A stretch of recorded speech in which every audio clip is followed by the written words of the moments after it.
maybe a little biased, but I think we got the best praise team musicians around. Amen. I was teasing a little bit with John Grumster.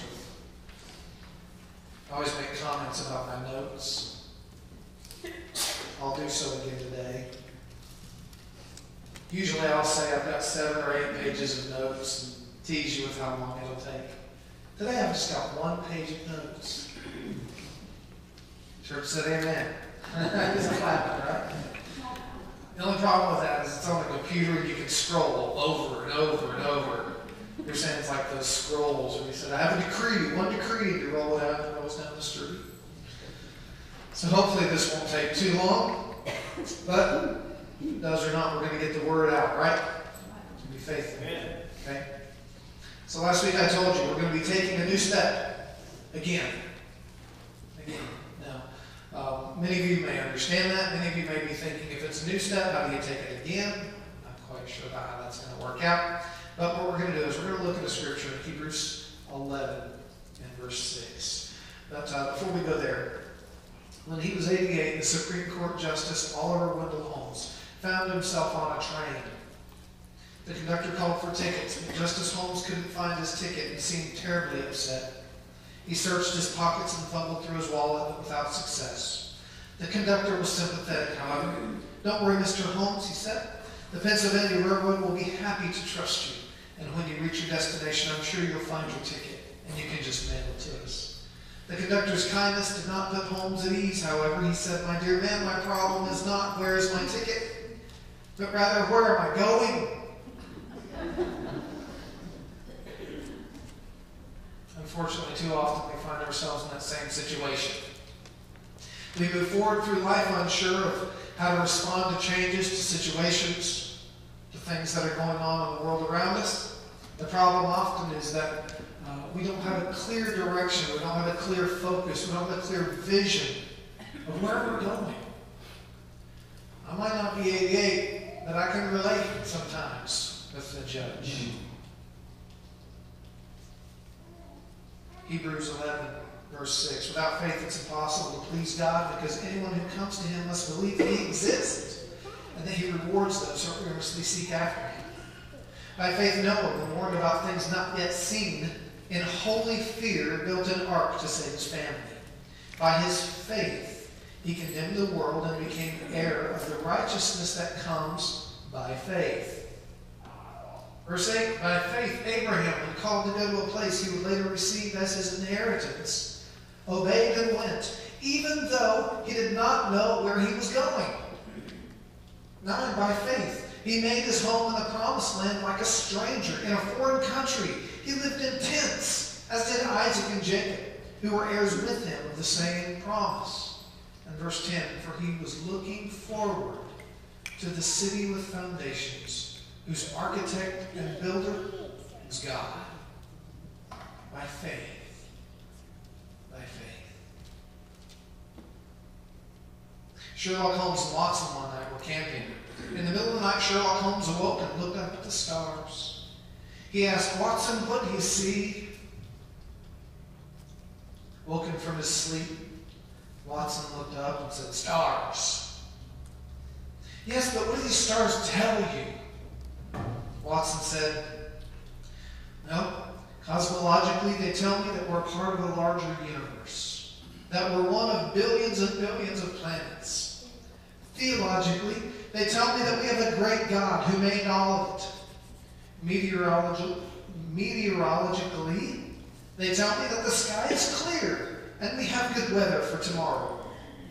Temporarily, they tell me that it's the middle of the night and we should be sleeping. Sherlock, what do they tell you? Sherlock replied, well, it tells me that someone's stolen our tent.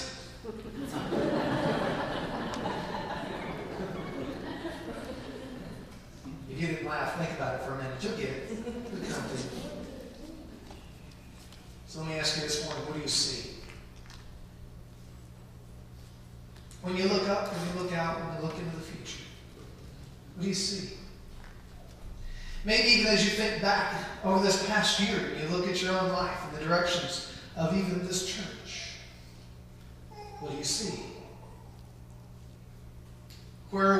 individuals going with our lives? Or even where are we going as a church? In terms of visions, there's 3 different types of churches and people that I want to talk to you about today. We'll do this quickly as needed. Number 1 is the undertaking church. A church that's looking back. The undertaking church is one that is always looking backwards. All that people talk about is the good old days. They miss what was happening today because they were always looking back to yesterday. Decisions in this kind of a church or even in our lives are based on what worked in the past. If it was good enough for then, it's good enough for now. While the history is what made us who we are today, it doesn't necessarily mean that it will make us who we are tomorrow.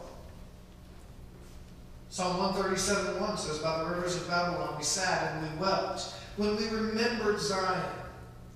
There on the poplars we hung our harps, for there were captors asked us for songs. Our tormentors demanded songs for joy. They said, 'Sing us one of the songs of Zion.'" And verse 4 says, "How can we sing the songs of the Lord while stuck in this foreign land?" You see, the children of Israel missed what God was doing. God was doing something new and something different, and they just didn't understand it. They saw the captivity as an end and not as a beginning. They didn't see that through the captivity, God was setting the stage for Jesus. The Babylonians would be defeated by the Persians, who would allow the Jews to spread all over the Mediterranean. When Jesus was born, the stage was set as the message spread like wildfire. And in one generation, it reached everywhere. Kind of like years ago, there was a leader of China named Mao Zedong. He was a great persecutor of Christians. Mao wanted to straight out eliminate Christianity. First, he arrested Christians. And realizing that they were all in prisons together, he spread them all over the countryside, thinking that then they couldn't meet, and surely the church would die. Second, he wanted to punish them, so he gave them the worst jobs possible. He made them garbage collectors and grave diggers. On the surface, you would have thought that it would work. However, in spreading out the Christians, he planted Christianity throughout the entire nation. In making Christians garbage collectors, he gave them access to every home in the country. And in making them grave diggers, he placed them in situations where they could share their hopes with people who were hurting and grieving. Did you see it as an end? Or did you see it as an opportunity and a new beginning? Did you look back at the days when we used to gather together and support each other? Or do you see the future of a new challenge that God has placed before you? So what are we? Are we an undertaking church? Franklin Field said, "Poor eyes limit your sight, but poor vision limits your deeds." While we can learn from the past, we can't live there. We have to understand. Too many churches are spending all their time and the resources lamenting in the past when they should be adapting to the future. What has worked in the past may not work in the present because the audience has changed. Now, how many here are aware and know that we have a website and we have a Facebook page? Many of you don't. You know about that. How many people, several I know, some of them that you may not see their hands, but how many of them watched something either on Facebook or on the website before you came to the church? Is there anybody that did that? I know some. I know Adam and Teresa did. That's how they found out about the church. They went on the website. I know several that have visited and have been here and said, "We've been watching on the website for weeks, months." if we were to close the doors to technology, if we were to say, "Don't need any of that newfangled stuff," who would we reach? We need to be able, need to be willing. The gospel must be preached afresh and told in new ways to every generation, since every generation has its own unique questions. The gospel must constantly be forwarded to a new address, because the recipient is repeatedly changing his place of residence. Haggai 2:3 says, "Who of you is left who saw this house in its former glory? How does it look to you now? Doesn't it seem to you like nothing?" God reminded the people that he was with them and that his spirit was still there. It's impossible to serve God yesterday. You can't live off yesterday's bread. It doesn't matter how God has used you in the past.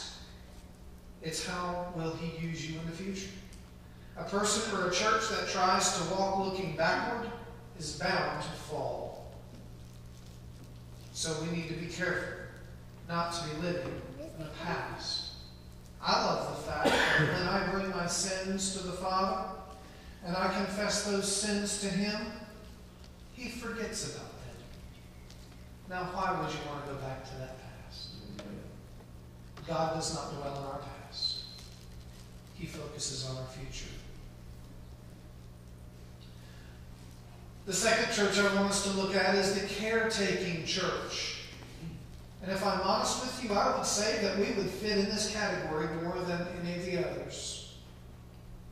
The caretaking church is always concerned with pressing issues. It is so busy and there are so many needs that it focuses on the immediate need at the time. It seems to always be in maintenance mode, just trying to keep its head above the water, just trying to continue on. Decisions in this kind of church are based on immediate needs. The number one question in this church, the caretaking church, is, do we have the money to do this right now? Matthew 15, verse 32, Jesus called to his disciples and said, "I have compassion for these people. They have already been with me for 3 days and have nothing to eat. I do not want to send them away hungry, or they may collapse on the way." His disciples answered, "Where could we get enough bread in this remote place to feed such a crowd?" They were focused on the immediate, only on the need. They hadn't thought ahead. They hadn't prepared ahead. The need all of a sudden was there, and it was big. And they still couldn't see what God wanted to do. We can even take it down a little bit. A pig ate his fill of acorns under an oak tree and then started to root around the tree. A crow remarked, "Hey, you shouldn't do this. If you lay bare the roots, the tree will wither and die." And the pig said, "Let it die. Who cares as long as there are acorns?" Doesn't make sense, does it? A caretaking church is realistic. It can be a very comfortable church. As long as the services are good, the needs are met, the people are happy and relaxed, well, then all is good. If it's not broken, don't fix it. The problem is, they walk by sight and not by faith. Likewise, it's easy to slip into a caretaking mode in our Christian walk just the same. Certainly I've experienced this even in my work. When the work day gets long and the times get busy, sometimes we don't look ahead to tomorrow. We just try to get through today. How many have said that when someone says, "How are you?" Just trying to get through the day. How many on a Thursday or Friday? Just trying to get into the weekend. It could be how we live our lives, day by day by day.